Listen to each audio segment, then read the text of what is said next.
श्री कृष्ण गोविंद हरे मुरारी, हे नाथ नारायण वासुदेवा। बोले भगवान विष्णु की जय, लक्ष्मीपति भगवान विष्णु की जय। जय श्री कृष्ण, राधे राधे। हिंदू धर्म में एकादशी का विशेष महत्व होता है। यह तिथि भगवान विष्णु को समर्पित होती है। वैशाख माह के शुक्ल पक्ष की एकादशी को मोहिनी एकादशी कहा जाता है।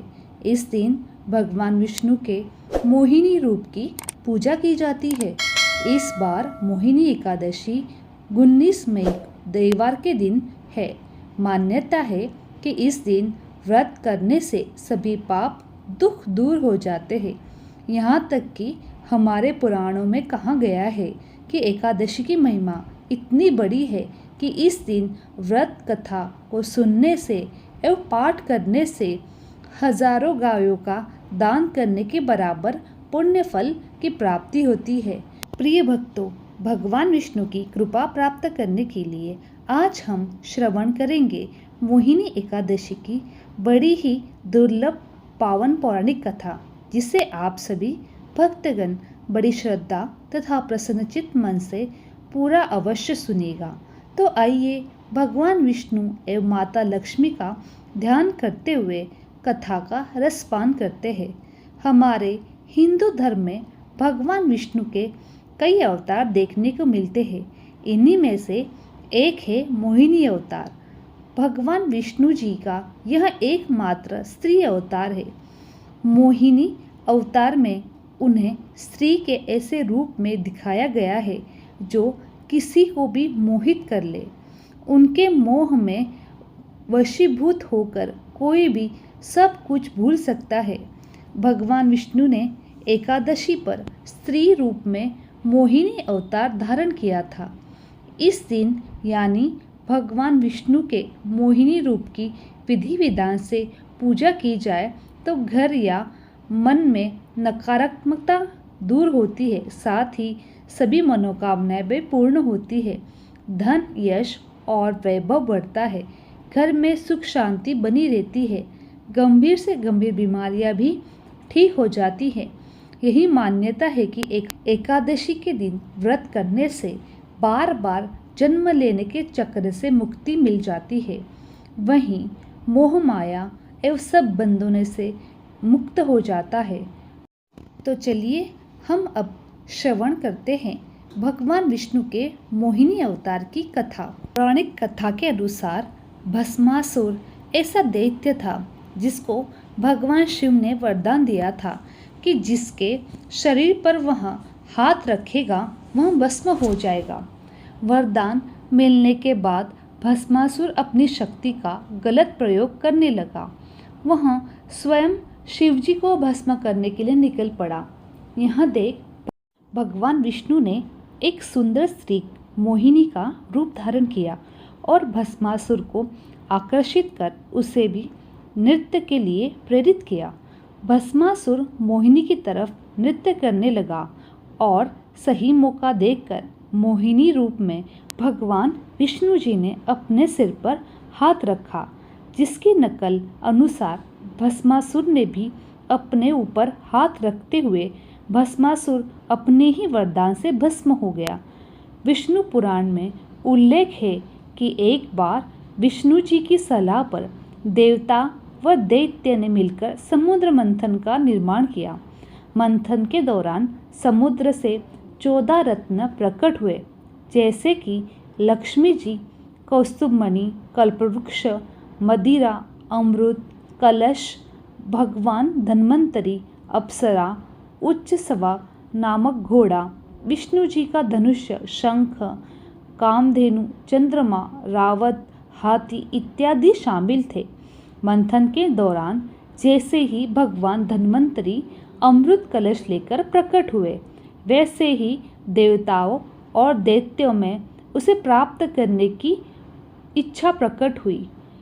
देवता और दैत्यों के बीच में अमृत कलश को लेकर युद्ध की स्थिति बन गई। दैत्यों और देवताओं के बीच में युद्ध होता देखकर विष्णु जी को चिंता हो गई। वह जानते थे अगर अमृत कलश दैत्यों को प्राप्त हुआ तो वे अमर होकर धरती पर अहंकार मचाएंगे।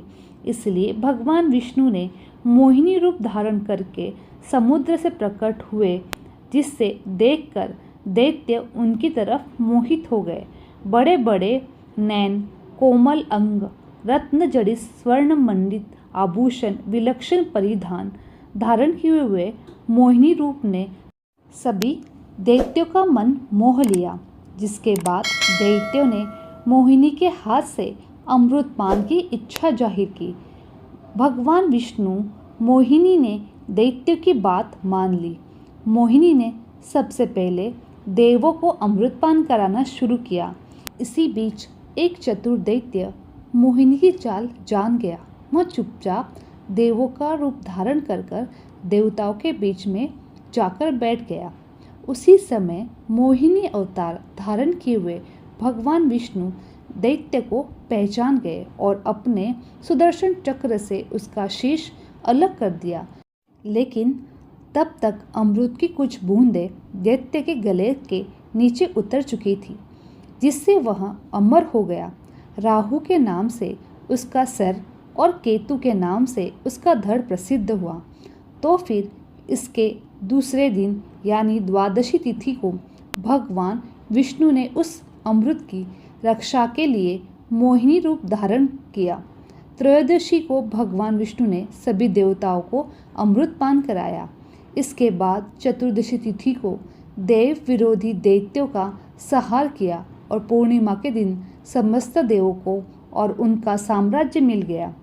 यही कारण है कि इन 5 दिनों तक भगवान विष्णु जी की पूजा करने से सभी परेशानियां दूर होती हैं। इसके बाद ही एकादशी का पुण्य फल प्राप्त होता है।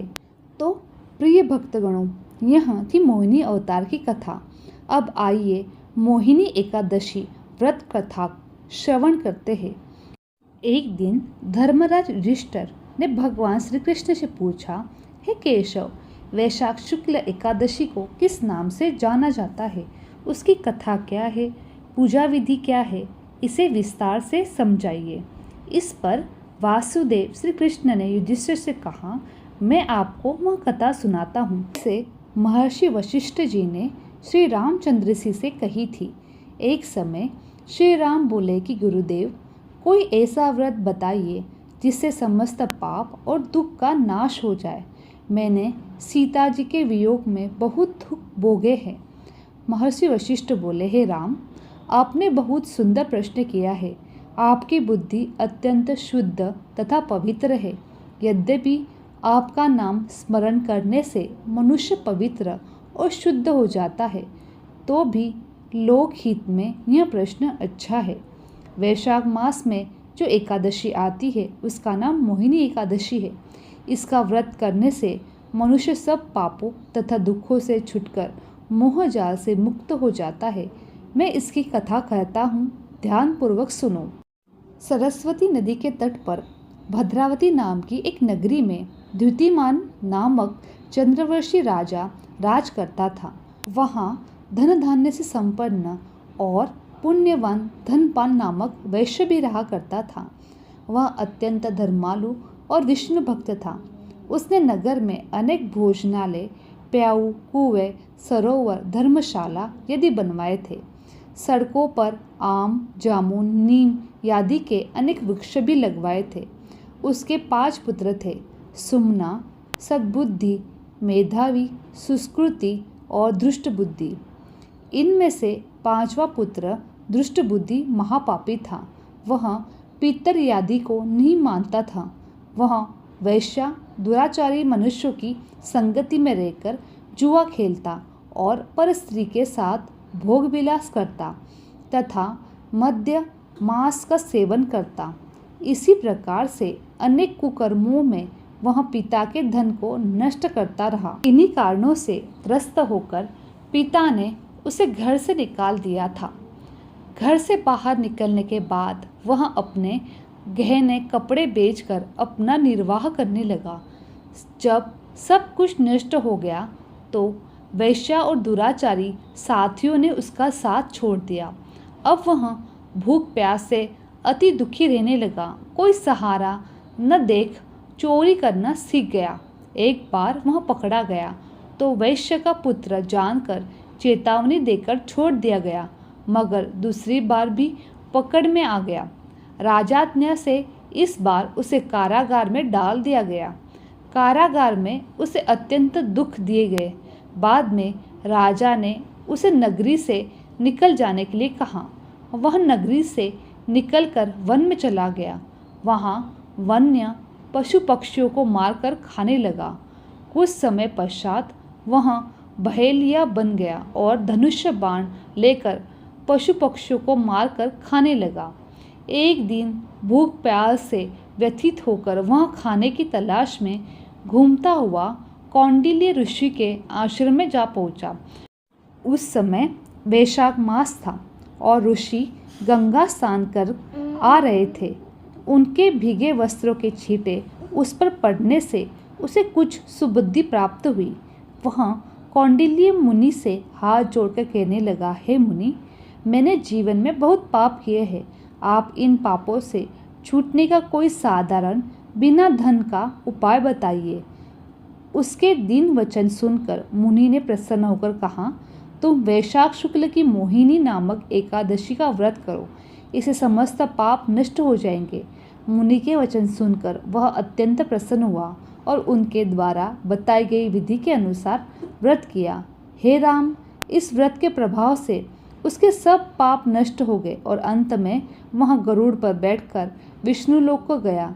इस व्रत से मोह आदि से सब नष्ट हो जाते हैं। संसार में इस व्रत से श्रेष्ठ कोई व्रत नहीं है। इसके महात्मा के पढ़ने से अथवा सुनने से 1000 गोदान का फल प्राप्त होता है। बोलो भगवान विष्णु की जय। जय श्री हरि। आइए जानते हैं मोहिनी एकादशी व्रत के नियम। एकादशी व्रत के एक दिन पहले यानी दशमी तिथि के दिन इसके नियमों का पालन करना चाहिए। ऐसा करने से व्रती को मनवांछित फल की प्राप्त होती है और व्रत का पूर्ण लाभ प्राप्त होता है। एकादशी से पहले दिन यानी 10वीं तिथि को मसूर की दाल, मांस मछली, मंदिरा, प्याज लहसुन इत्यादि का सेवन नहीं करना चाहिए। 2 दिन दशमी और एकादशी के दिन ब्रह्मचर्य का पालन करना चाहिए। एकादशी के दिन दातुन न करें। सुबह नींबू या जामुन या आम के पत्ते चबाकर उंगलियों से दांत जीवा साफ कर ले। इस दिन वृक्ष से पत्ते तोड़ना वर्जित है, इसीलिए नीचे गिरे हुए पत्ते का उपयोग करें। एकादशी व्रत वाले दिन किसी का दिल न दुखाए और क्रोध नहीं करे। हमेशा मधुर वाणी बोले। तब पश्चात ओम नमो भगवते वासुदेव का 108 बार जाप करे। संभव हो तो विष्णु भगवान के सहस्त्र नाम का पाठ करे। संध्या काल में एकादशी माता की आरती करे। यदि भूलवश किसी की निंदा न करे। भगवान विष्णु की पूजा करके अज्ञातवश हुई गलती से क्षमा याचना करे। इस दिन बाल नहीं कटवाए, कम बोलने का प्रयास करे। इस दिन संभव दान पुण्य करना चाहिए। आम, अंगूर, केला, बादाम, अखरोट फलों का सेवन कर सकते हैं। एकादशी के दिन मनुष्य को गाजर, गोभी, पालक इत्यादि का सेवन निषेध है। कुछ भी ग्रहण करने से पहले उसमें तुलसी दल डालकर भगवान विष्णु को भोग लगाए, फिर खुद ग्रहण करे। हो सके तो तुलसी दल एक दिन पहले ही तोड़ ले। द्वादशी के दिन ब्राह्मण को भोजन कराकर दक्षिणा दे और फिर बाद में खुद स्वयं भोजन करे। इसी प्रकार विधि पूर्वक व्रत करने से सभी मनोकामनाएं पूर्ण होती है और जीवन के सभी कष्ट दूर होते हैं। अंत में मोक्ष की प्राप्ति होती है।